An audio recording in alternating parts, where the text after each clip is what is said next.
Satnam, bienvenidos a un nuevo episodio de Meditando con, y esta vez tengo el gusto y el honor de entrevistar a un chef experto en higiene vital por más de 15 años, instructor de Kundalini Yoga, músico y coach nutricional, además de ser agricultor ecológico. Imparte cursos de nutrición y cocina bajo el nombre de Sensibilidad Alimenticia, la vía del placer, desde hace más de 14 años. Es un apasionado del alimento desde el origen. Por ello ha creado proyectos de kilómetro cero en los distintos restaurantes y espacios en los que ha trabajado. Ha explorado múltiples corrientes de alimentación, buscando siempre esa conexión entre el equilibrio de nutrientes, el equilibrio entre el medio ambiente y su impacto en el cuerpo físico y el sutil. Su enfoque es transmitir los conceptos de sensibilidad alimenticia con rigor, pero a la vez de manera sencilla, clara y objetiva. Y este es el motivo por el que las personas que pasan por sus cursos son capaces de asimilar y poner en práctica toda esta valiosa información para mejorar su vida desde el alimento. En la actualidad continúa impartiendo sus cursos también de forma online, además de cocinar en múltiples retiros de yoga. Practica Kundalini desde hace más de 17 años y además de ser profesor de instructor del nivel 1, 2 veces, yoga para niños, yoga en silla, es cofundador de la Sala Suní y más recientemente de la Casa Suní. Además es uno de los integrantes del PAN organizador del Festival de Kundalini Yoga, Waje Guru Fest.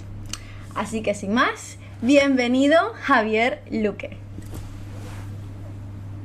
Satnam, bienvenido, muchas gracias.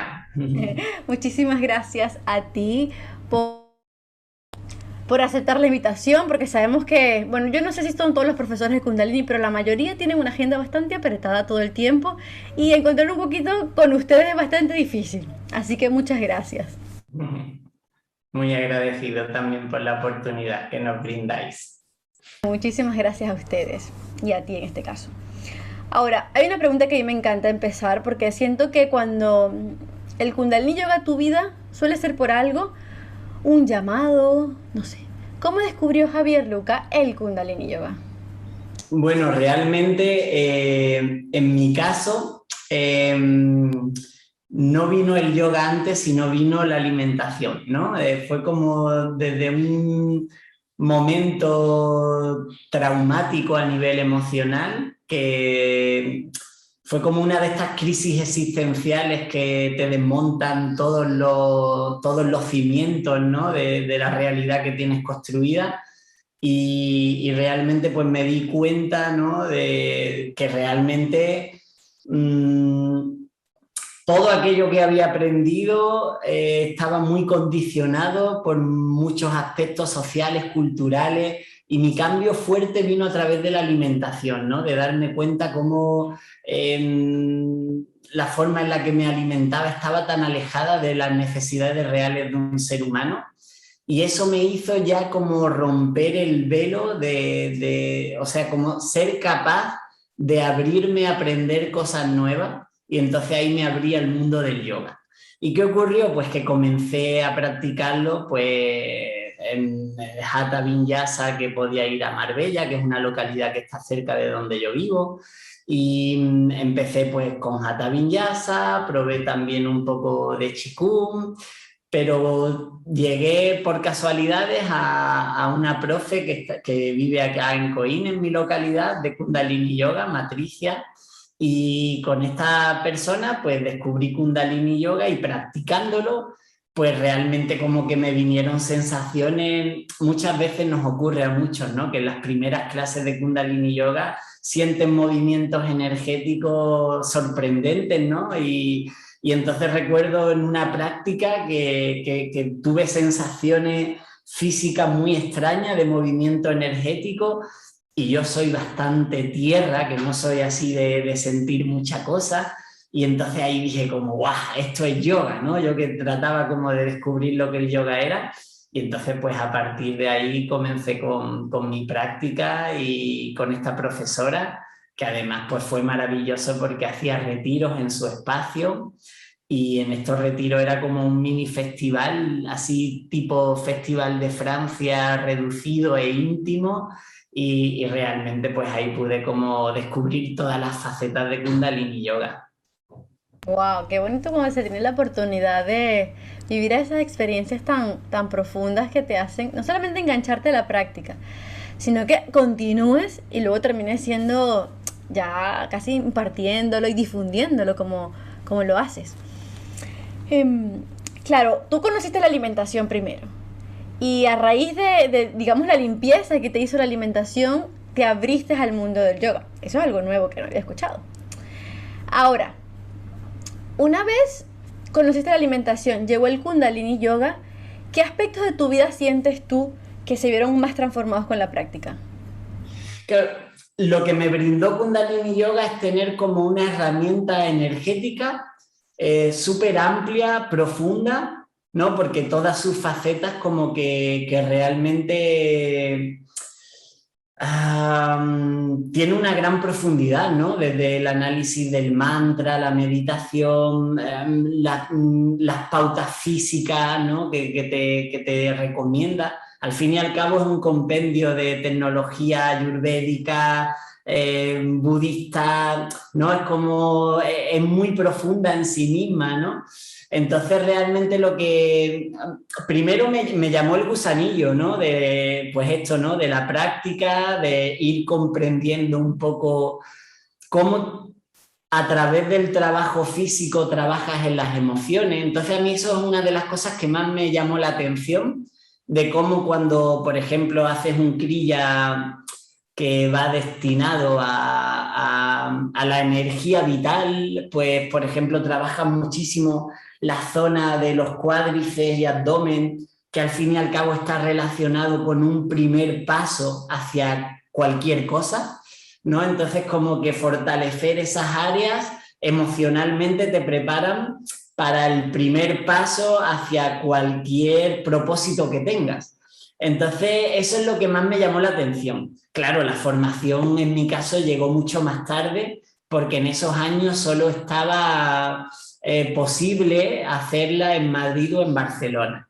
Entonces, claro, para mí me limitaba mucho porque era ya el costo de la formación más el fin de semana cada mes a Madrid o a Barcelona y realmente no era capaz de conciliar mi vida laboral con poder hacer la formación en ese momento.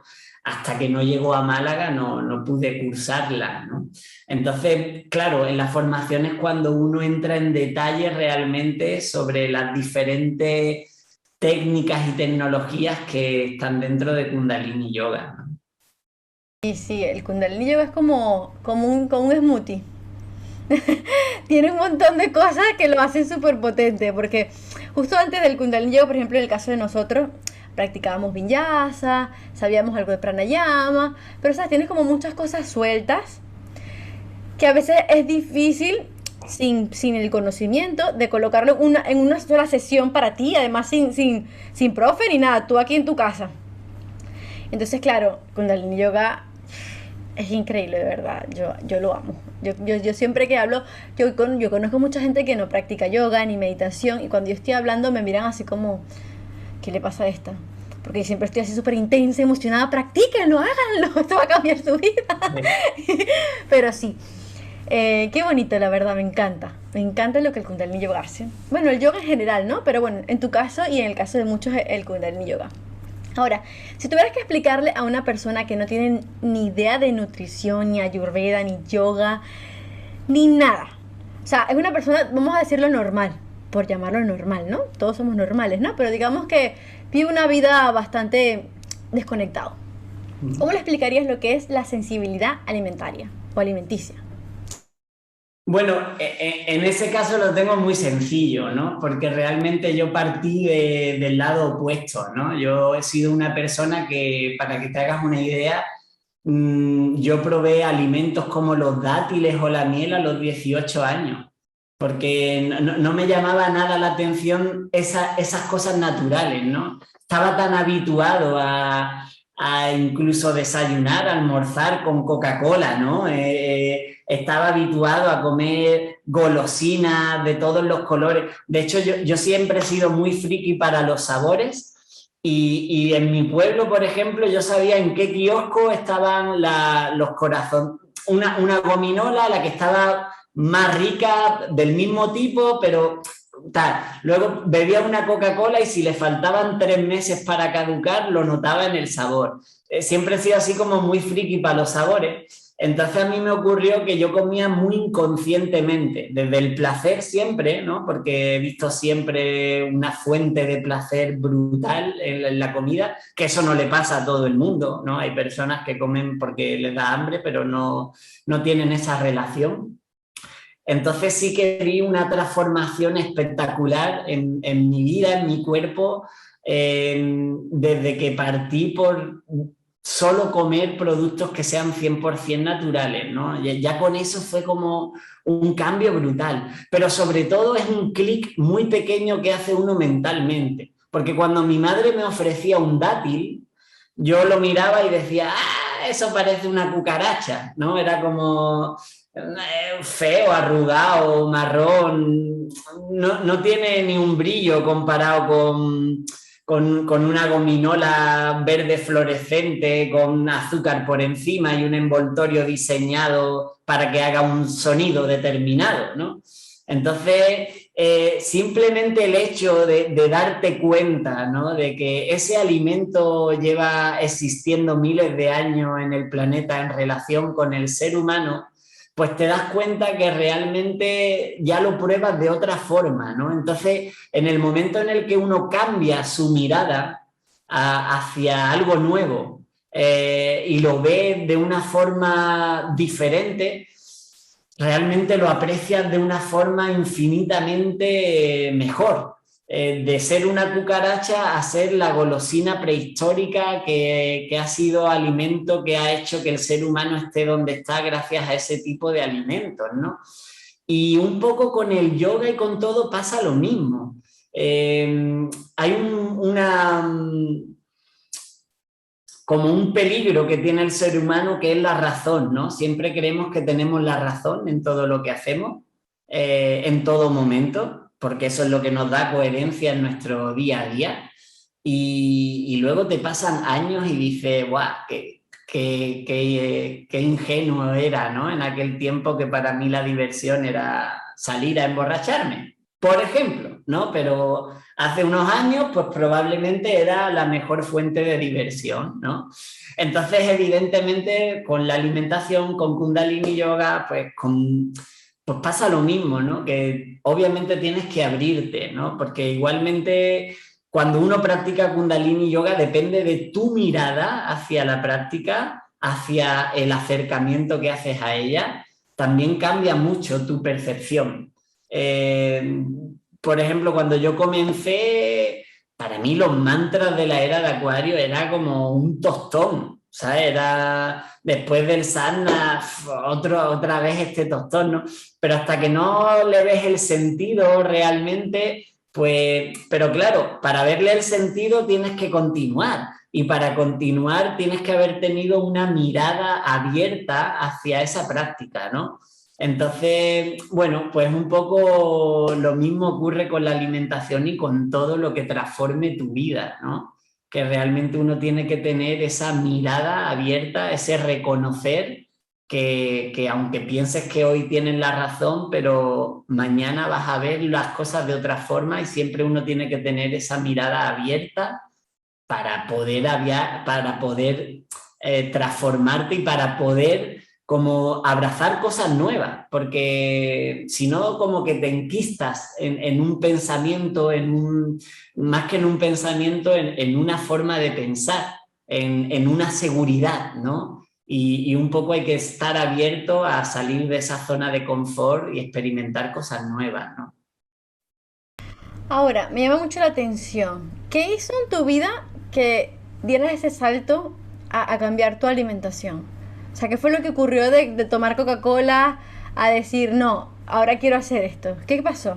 Bueno, pues ocurrió una cosa muy común y normal, que fue la primera vez que me enamoré realmente, pues la primera vez que tuve que desenamorarme, pues en ese desamor como que lo viví muy profundo y esa tristeza, ¿no?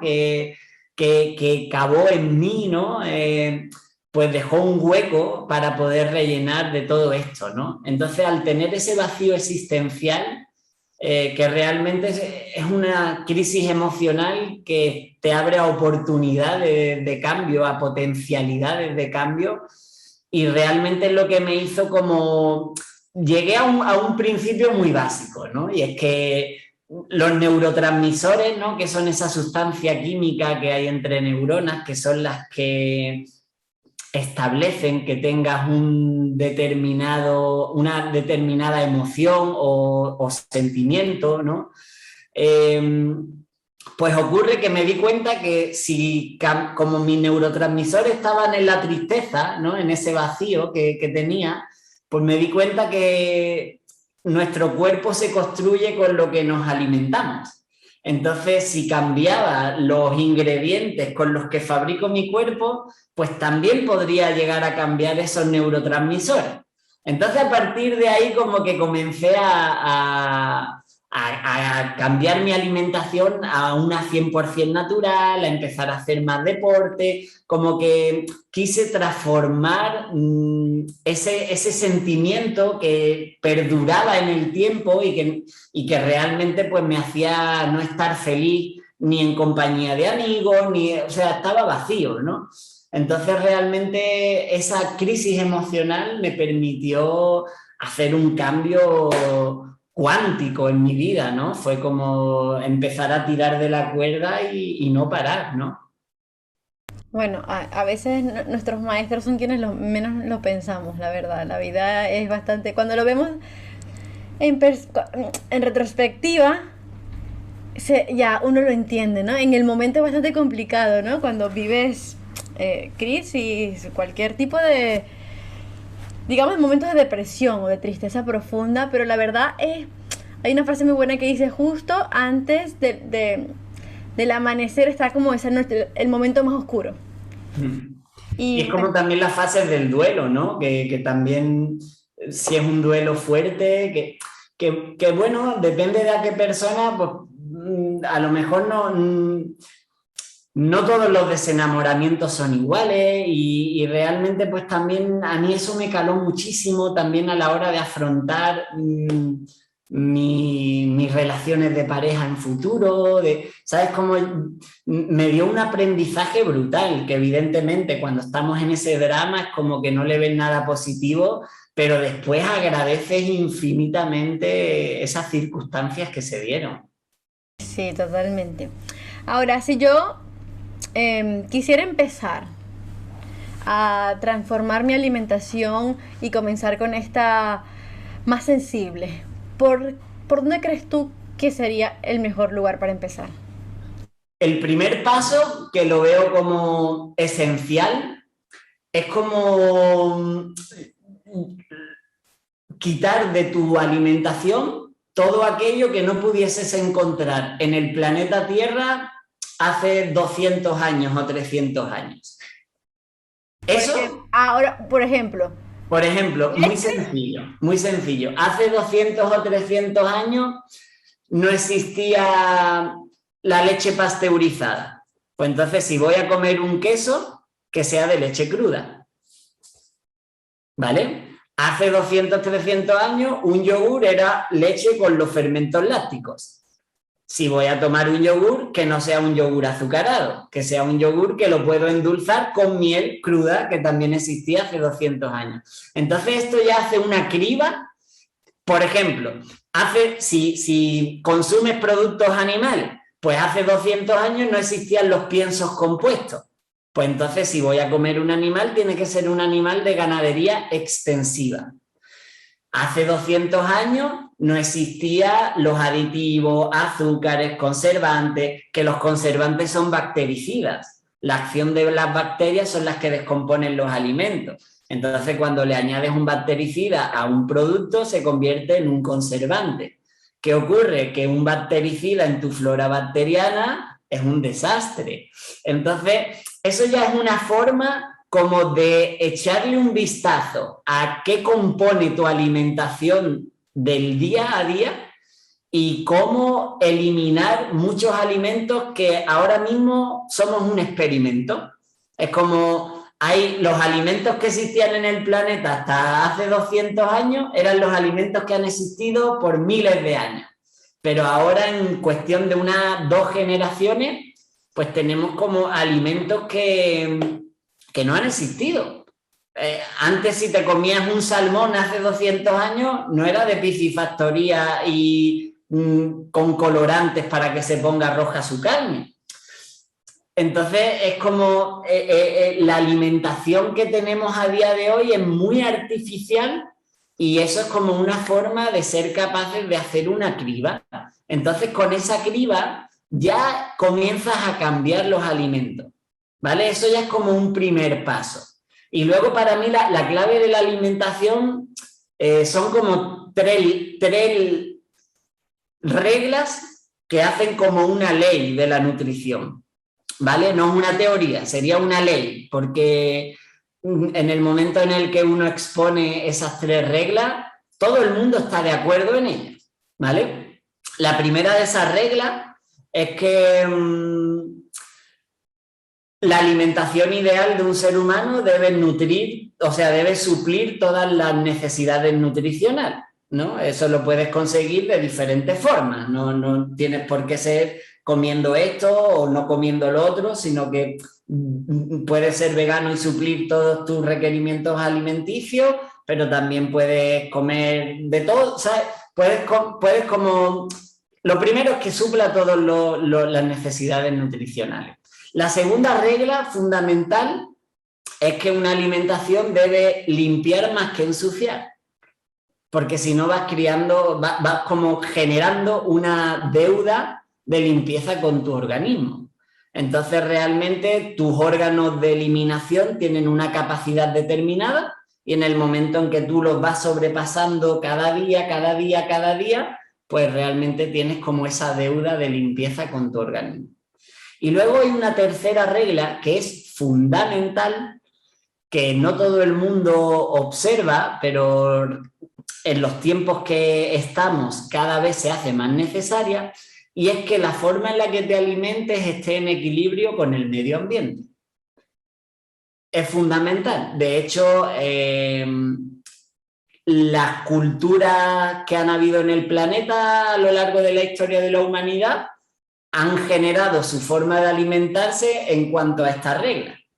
¿Qué ocurre? Que ahora, como gracias al sistema que tenemos, puedes comprar lo que quieras cuando quieras y a menos que tengas una economía muy baja, pero realmente todos podemos como consumir el producto que queramos cuando queremos, ¿no?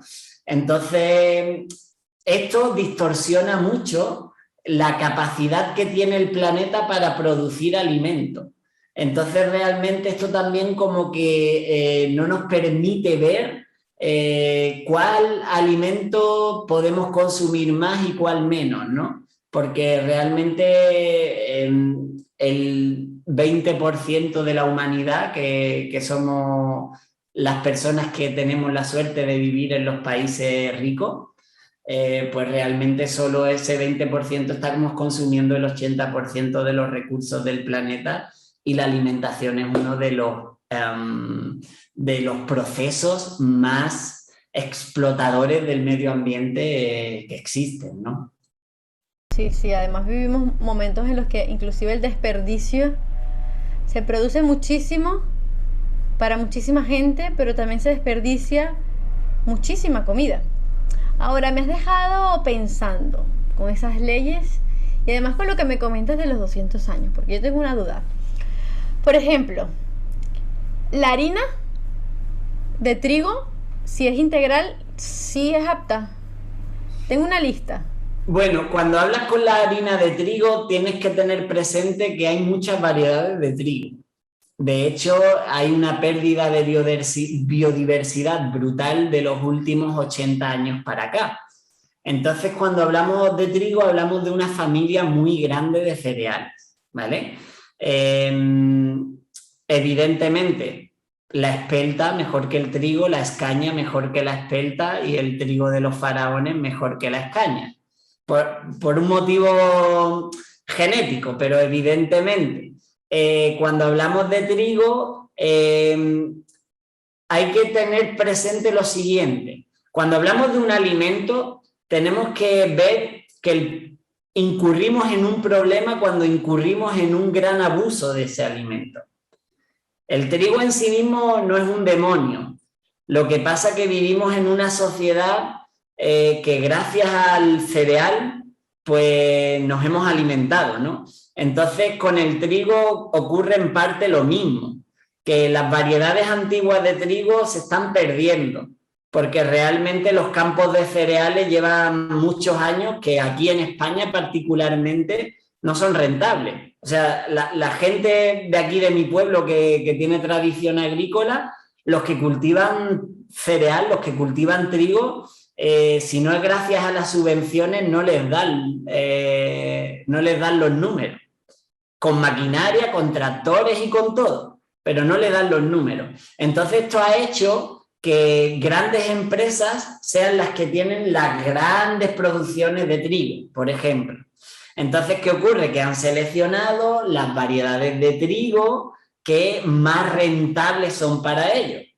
Entonces, eso sí que es un problema. Ahí, ¿qué ocurre? Pues que tenemos que tener la capacidad de encontrar lugares donde poder comprar harinas de trigo de calidad y siempre, pues evidentemente va a ser priorizar espelta o escaña, ¿no? La escaña es un cereal súper interesante como sustituto para el trigo, porque ten presente que el trigo tiene unos 50 cromosomas en su estructura genética.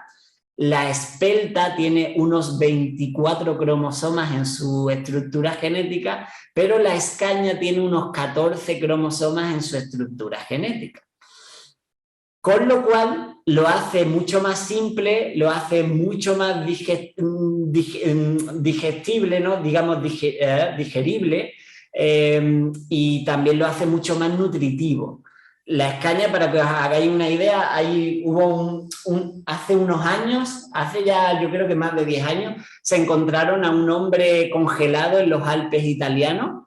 Era un hombre como de 2000 años antes de Cristo, realmente no recuerdo, pero sé que hace eso, un hombre que databa de más de 5000 años desde ahora, y este hombre tenía en su estómago escaña, ¿vale? Granos de escaña, con harina de escaña, o sea, de haber comido escaña. Entonces, pues cuando nos metemos en ese tema del trigo, por ejemplo, pues hay que verlo con perspectiva. Porque realmente no es el problema el trigo, el problema es que desayunamos pan con trigo cada día, almorzamos mucha gente acompañando con pan y cenamos también acompañando con pan o pasta, y cuando comemos un dulce es con harina de trigo, y también es porque nos ocurre que hemos incurrido en un abuso extremo del trigo y de muchos cereales y de malas combinaciones que generan mucha distensión abdominal por las fermentaciones que generamos internamente, que dilatan lo que sería la malla o el filtro que tenemos entre nuestros intestinos y la sangre, y eso hace que generen muchas intolerancias. Entonces también el problema hay que verlo de una forma holística, ¿no? No podemos como demonizar solo el trigo, sino también ponerlo en contexto y ver de dónde nos surge tanto problema con el trigo. Sí, yo te lo pregunto porque yo, por ejemplo, que tengo dos peques, yo digo, vale, quitar las carnes fue bastante simple, ¿no? Porque, bueno, yo cuando eran pequeños, sobre todo la pequeña, nosotros comíamos y ella está un poco más adaptada, por lo menos huevo, come huevo, aunque sean ecológicos, ella, bueno, mi papá hace tortillas, ya come eso, vale, huevo, pues. Pero yo digo, ¿cómo hago unas galletas? Porque si el azúcar lleva mantequilla, lleva harina, y entonces ya no sé si eso ya es acto. Claro, ahí tenemos que tener varias cositas. Lo primero es que la capacidad digestiva de un adulto no es la de un niño. Los niños digieren mucho más porque tienen más necesidad, tienen el metabolismo mucho más acelerado, ¿vale? Por ahí tenemos que partir. Porque, por ejemplo, las combinaciones de los alimentos, que es algo que yo suelo enseñar mucho en mis cursos y hago hincapié, depende mucho de tu demanda energética. ¿Sabes? Si haces un gasto calórico enorme, vas a digerir mucho más que si no lo haces. Si eres un hombre de 18 años, vas a tener una capacidad digestiva que eres capaz de digerir las piedras, ¿no? Entonces, con el caso de los niños ocurre lo mismo. Porque un niño tome unas galletitas, la historia es como no es incurrir en una periodicidad muy corta, sino también tener unos acuerdos con los niños de, vale, pues te hago unas galletitas, pero mañana es fruta y pasado es no sé qué y al otro es no sé cuánto, y ser capaz como también de ir lidiando dentro de la variedad y el abanico de posibilidades que te permite tu hijo, porque bueno, yo he cocinado en muchas ocasiones para niños y no son los comensales más fáciles. Entonces, tampoco tienen ya su personalidad, aunque no tengan la capacidad crítica que van a tener cuando seas adulto, pero sí que se les mete algo y tampoco los puedes sacar. Entonces, también tienes que lidiar un poquito con eso, ¿no? Con generar acuerdos y también permitirles que haya ciertos alimentos, ¿no? Y un sustituto para las galletas, por ejemplo, muy sencillo, es como hacer, pues eso, una tortita de estas de arroz con un poco de miel y tahini, ¿vale? El tahini, la pasta de sésamo, eso sabe como a turrón, te da el crujiente, tiene la grasa, tiene el azúcar, y es como que no tiene la harina, porque lo único que tiene es el arroz inflado de la tortita. Entonces también eso te permite como, pues es un sustituto a una galleta y le estás metiendo miel y tahini que para épocas de crecimiento pues va genial. Entonces, pues bueno, también es una forma de ir educando el paladar a cosas nuevas, porque también muchos de los niños lo que les ocurre es que se cierran a probar muchas cosas y les encanta como mantenerse en su zona de confort, aunque se pierdan el alimento que más les va a gustar, pero igual, no puedes hacerle... De hecho, suelo hacer un ejercicio muy interesante cuando a veces hemos hecho eventos para niños y hemos hecho como gincanas de los sentidos. Aquí en Casa Suni hicimos este año un campamento así de verano para niños y en una de las partes de la gincana de los sentidos era la de los sabores. Y entonces pues yo les tapaba los ojos y tenían que adivinar, era como un examen del gusto, tenían que adivinar qué alimentos eran, ¿no? Y este año le puse 3 alimentos. El primero fue maracuyá, ¿no? Fruta de la pasión, que tenemos aquí plantada un poco y claro, es una fruta así ácida pero dulce también, que a mí me encantaba de niño y es un sabor que está bastante agradable, ¿no? Para generarles un poco de confianza. El segundo producto que les di fue plátano deshidratado, que de los plátanos maduros, pues los ponemos en la deshidratadora y la deshidratadora es una fábrica de golosinas, que más que golosinas son golosanas, y es genial también para los niños, porque también es algo que ellos ven la transformación de un plátano al plátano seco y luego les queda la gominola, o de un mango a mango deshidratado y les queda la gominola y manzana y cualquier producto, ¿no? que le meta. Incluso melón, granada, sandía, puedes deshidratar de todo. Y el tercer producto que les di, que aquí es donde por eso quería como comentar esto y exponer esto, les di espirulina de un productor de aquí cercano, y la espirulina fue impresionante el efecto que hizo. O sea, al 95% de los niños les flipó. O sea, fue como, les encantó, me pidieron más, ¿esto qué es? Si tú le dices al niño que esto es una alga y que la pruebe, ya la mirada suya es como...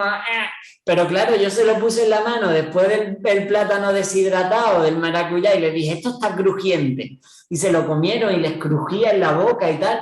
pues para que veáis lo importante que también es como esa forma de lidiar con lo que es la personalidad de los niños a la hora de afrontar la comida, ¿no?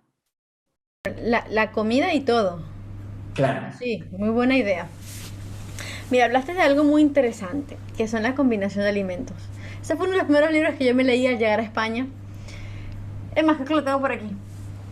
Em, Hablando de eso, ¿qué conceptos y técnicas crees que deberíamos conocer para poder hacer de forma correcta, digamos, esto de la sensibilidad alimentaria?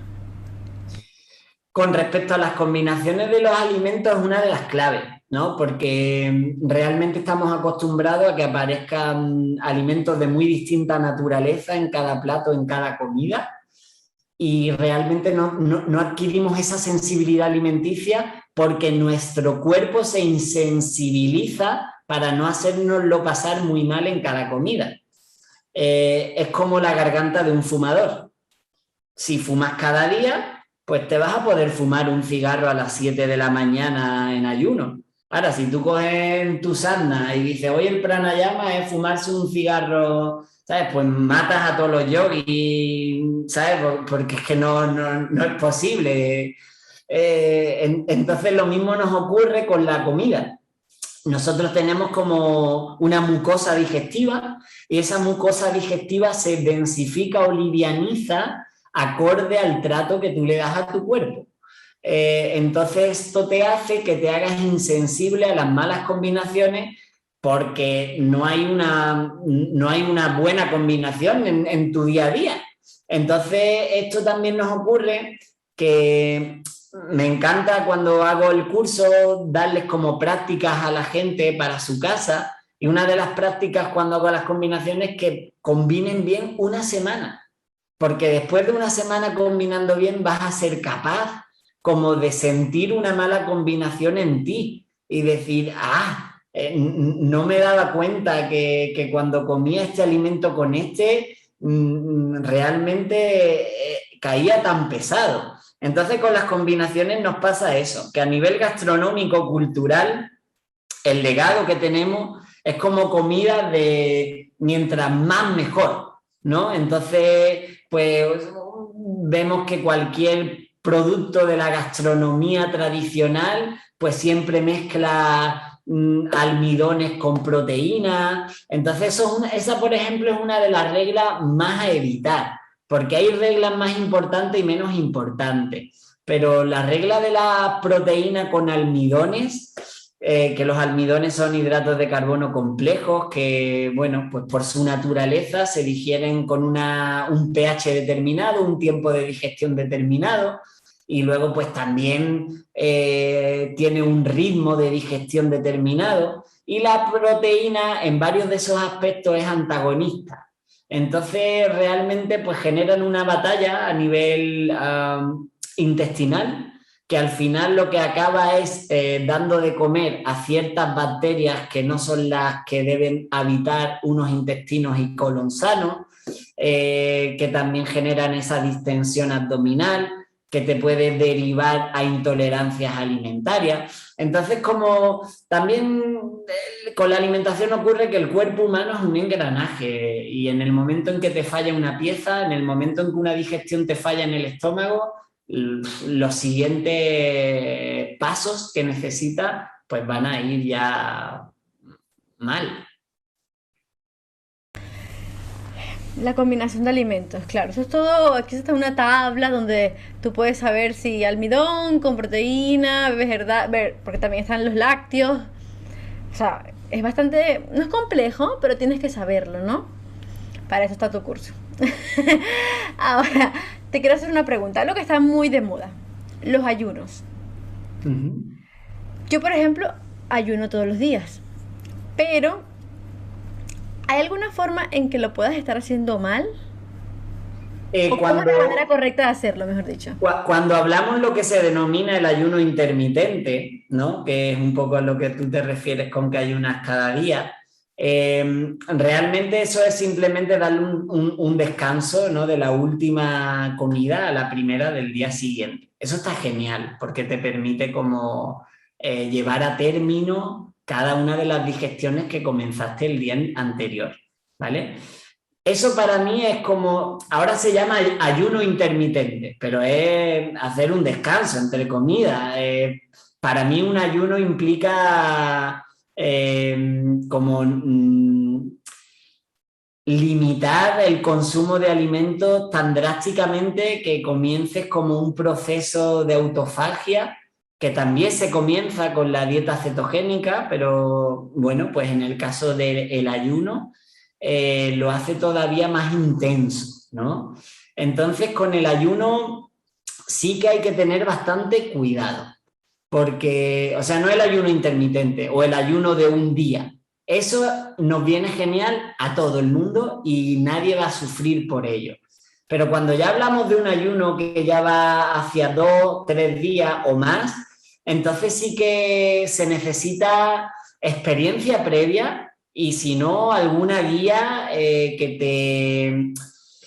te dé la seguridad que necesitas, porque sometes al cuerpo a un estrés fisiológico enorme, ¿vale? Entonces sí que el ayuno intermitente, ¿no? Es como esa segunda regla que te decía sobre la alimentación, que el cuerpo limpie más de lo que ensucie, pues realmente el cuerpo como más limpia es cuando tiene la función del estómago anulada, es decir, si no estás digiriendo algo, realmente todo tu potencial creativo, toda tu kundalini, ¿no? Digamos, pues se pone al servicio del resto de funciones fisiológicas.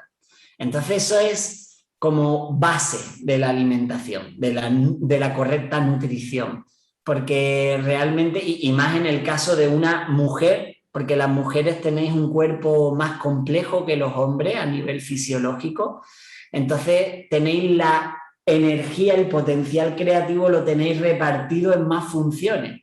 Por eso es que las mujeres soléis tener menos capacidad digestiva que los hombres en general, soléis tener más problemas a la hora de ir al baño que los hombres en general y soléis ser más comedidas a la hora de alimentaros que los hombres. Los hombres siempre tienden a ser más brutos en cuanto a comer más denso, más pesado, más cantidad, porque tienen más capacidad digestiva.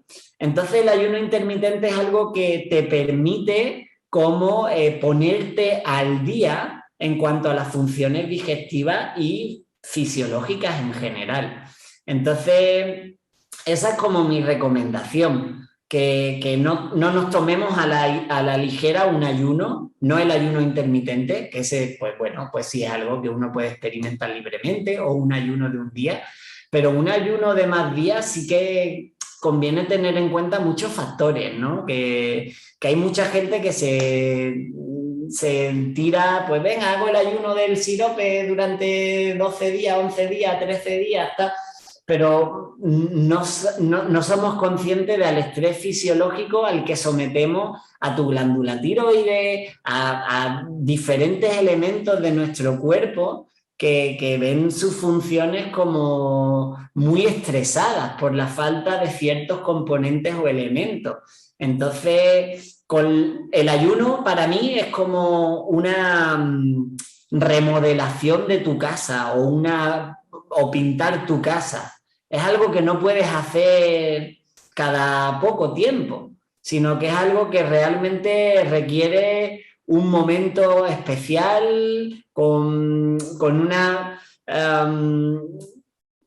digamos que cuando uno come cada día o limpia más que ensucia comiendo, haciendo el ayuno intermitente, es como si uno limpia la casa, ¿no? Entonces un día limpia un poquito el baño más a fondo, otro día limpia más a fondo la cocina, cada día barre en general, friegas también cada tanto, pero el ayuno es ya como meterte en una obra magna, ¿no? Entonces, evidentemente no es para tomárselo a la ligera. Sí, claro, el tema es que ahora vivimos mucho con todo el tema de la globalización, las redes, es mucho más fácil que lleguen a tus manos modas, que claro, ahora todo está muy asociado a la alimentación, y entonces escuchas sobre los ayunos, pero claro, ve tú lo que tú cuentas del ayuno de sirope, yo se lo leí y yo digo, Bueno, quien se meta aquí me parece complicado. Comentaste algo muy interesante, la dieta cetogénica.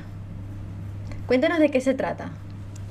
Bueno, básicamente la dieta cetogénica es generar una depleción de hidratos de carbono en el cuerpo, es decir, restringir los hidratos de carbono al máximo, en plan de que no consuman más de 25 gramos a 40 gramos de hidratos de carbono al día, que eso se nos va en las verduras, ya lo llevas. Y esto genera como que potencies una ruta metabólica muy interesante que te permite como transformar la grasa corporal en la glucosa, digamos, que necesita tu cuerpo, ¿no? Entonces,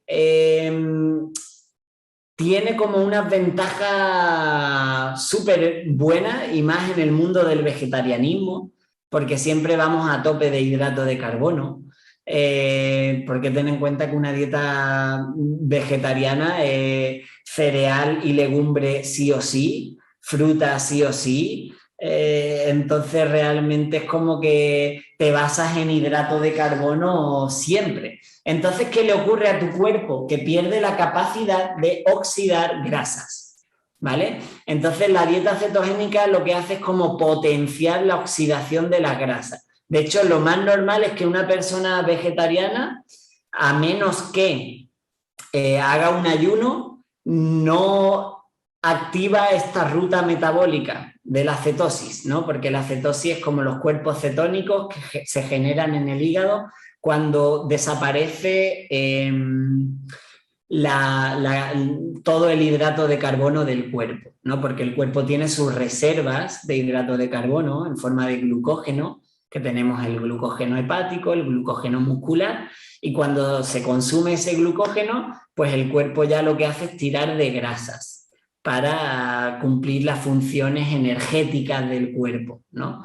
Entonces, a mí la dieta cetogénica me ocurrió que me generó mucha controversia, ¿no? Yo llevo como 15 años dando mi curso de alimentación, pero lo doy porque me sirve para actualizar.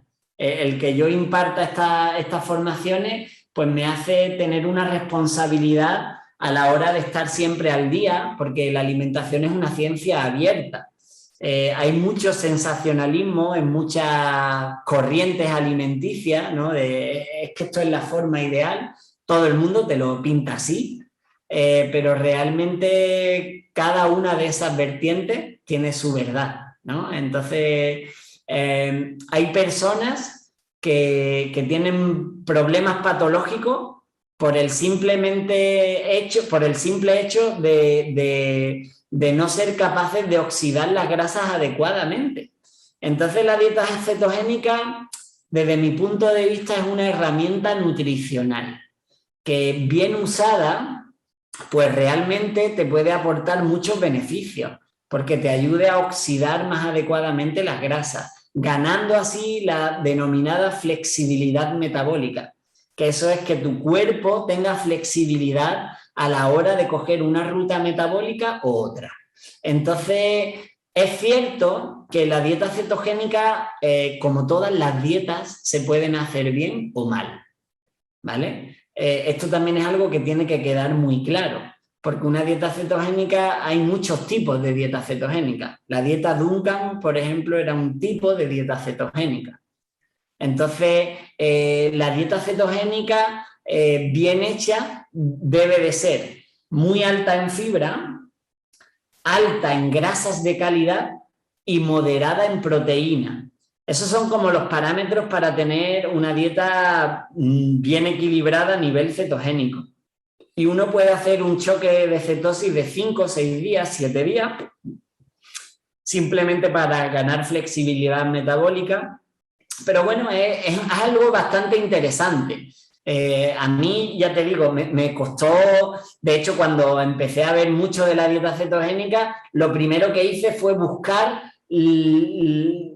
las contras, ¿no? Como buscar todo lo que hubiese negativo en la dieta cetogénica. Y mi sorpresa fue que no encontré apenas nada. Todo lo que encontré sobre estudios de la dieta cetogénica y tal, así en plan riguroso, como que le ponían muchas ventajas, ¿no? Entonces también es cierto que eso depende de la calidad de las grasas que busques, de la fuente, de la forma de proporcionar bien de fibra, bien de grasa y moderado en proteína, porque la dieta Duncan es como muy alta en proteína, moderada en fibra y, o sea, alta en grasa y moderada en fibra. Entonces realmente es como que también depende de cómo se haga, ¿no? Claro, son muchos conceptos indudablemente hay que adentrarse un poquito para aplicarlo, porque es lo que dices, puedes terminar haciéndolo bastante mal. Por eso la pregunta que te quería hacer es, ¿qué libros me recomendarías si quisiera profundizar en todos estos temas que hemos estado conversando? Vale, sobre estos temas realmente ahí hay mucha bibliografía, ¿no? Detrás, ¿no?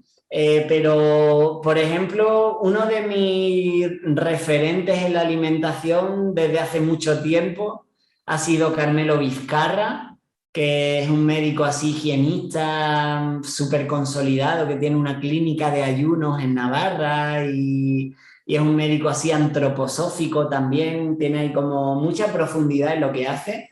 Sus charlas son geniales, siempre iba todos los años a biocultura y bueno, por YouTube pues obviamente vas a poder encontrar cositas de él, que lo que más me gusta de él es que es una de las personas que es capaz de integrar ciencias y letras, ¿no? Entonces como que te habla, es precioso escucharle, ¿no? Con respecto a las combinaciones de los alimentos, el libro de Shelton es como muy popular, pero es cierto que ahí lo único que tiene es el problema. En el libro de Shelton es como, mira, todo esto es malo, se debe hacer de esta forma, pero no te dice cómo hacerlo, ¿no? Entonces te quedas un poco como, vale, ¿y ahora qué? Y de hecho, eh, ves como un batiburrillo de leyes y después se pueden simplificar mucho más, ¿no? Entonces, bueno, el libro de Shelton está ahí también como una referencia, así como para ver los orígenes. Espera un momentito que tengo que poner el cargador, que se me va ahora. Perdón, que no había enchufado el portátil. Entonces el libro de Shelton como que queda genial para tenerlo ahí como una referencia y poder consultar las combinaciones. Y luego, así libros de nutrición, esos son como para... El Carmelo Vizcarra tiene tanto de nutrición como a nivel emocional, emoción y nutrición. Luego me ocurre que sí, que puedo dar referencias, pero muchas me parecen muy sensacionalistas, ¿vale? Entonces, eso también es una de las cosas que yo trato de alejarme, ¿no? Porque todo el mundo te defiende su posición con la alimentación como de una forma muy... sí, sensacionalista es la palabra perfecta, porque es como que te causan esa sensación de, como no hagas por esta vía, lo siento, pero estás equivocado, ¿no?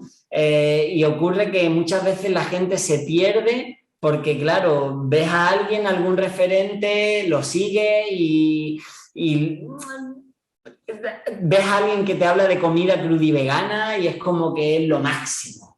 Pero ves a alguien que te habla de dieta a mucosa y es como o haces esto o te metes el batacazo a nivel nutricional. Y ves a alguien que te... ¿sabes? Entonces al final acabas como quedándote en parálisis por sobre... claro, sobre información. Y realmente, bueno, pues esos serían como mis referentes así que los veo más buenos, Carmelo Vizcarra y bueno, las combinaciones Shelton. Bueno, ahora sí, antes de saltar a la meditación, me gustaría que si Javier Luque pudiera pedir un deseo que funcionara para él y para el resto de la humanidad, ¿cuál sería? Bueno, pues el deseo, uy, qué pregunta. El deseo, pues bueno, yo creo que el deseo sería que tomáramos más conciencia de unidad, ¿no? Todos y seamos capaces de afrontar los cambios que se nos avecinan, ¿no? Como sociedad, porque estamos ahí en un paradigma, estamos en un abismo, ¿no? Y tenemos que saltar y realmente es a través de la unidad que se debe de hacer, que seamos capaces, ¿no? de valorar todo lo común, ¿no? El aire que es común, los océanos que son comunes, ¿no? Que pasemos de ese paradigma de, bueno, pues como esto contamina aquí, me lo llevo a la India y que contamine allí, ¿no? Ahora ya nos toca otra cosa, nos toca ser capaces de tomar conciencia de unidad y yo creo que eso sería el mayor deseo que tengo y el anhelo, ¿no? De que seamos capaces de hacerlo. Ay, muchísimas gracias, de verdad. Me encanta, no solamente este tema me encanta, sino que te das cuenta que cuando hablamos de yoga, más allá que sea Kundalini, lo que sea, y hablamos de ese sentimiento de unidad, traspasa todos los aspectos de nuestra vida. Y la alimentación es tan básico y tan vital, es que este cuerpo físico no puede funcionar a menos que, no sé, ya seamos como una flor y hagamos fotosíntesis. Hasta ahora nadie lo ha podido hacer, así que la alimentación es algo que necesitamos. Y muchísimas gracias por lo que haces, de verdad.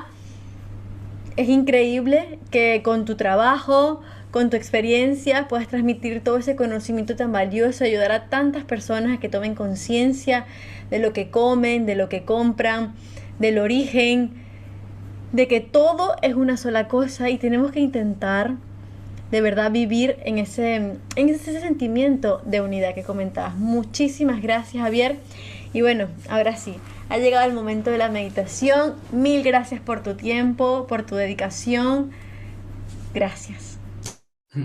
Pues gracias a vosotros, también es un lujo contar con vuestro trabajo, que estáis ahí también como ayudándonos a mostrar a todos sus conocimientos, su forma personal, ¿no? De sentir y vivir. Y bueno, pues también sois muy lindos los dos. Muchas gracias.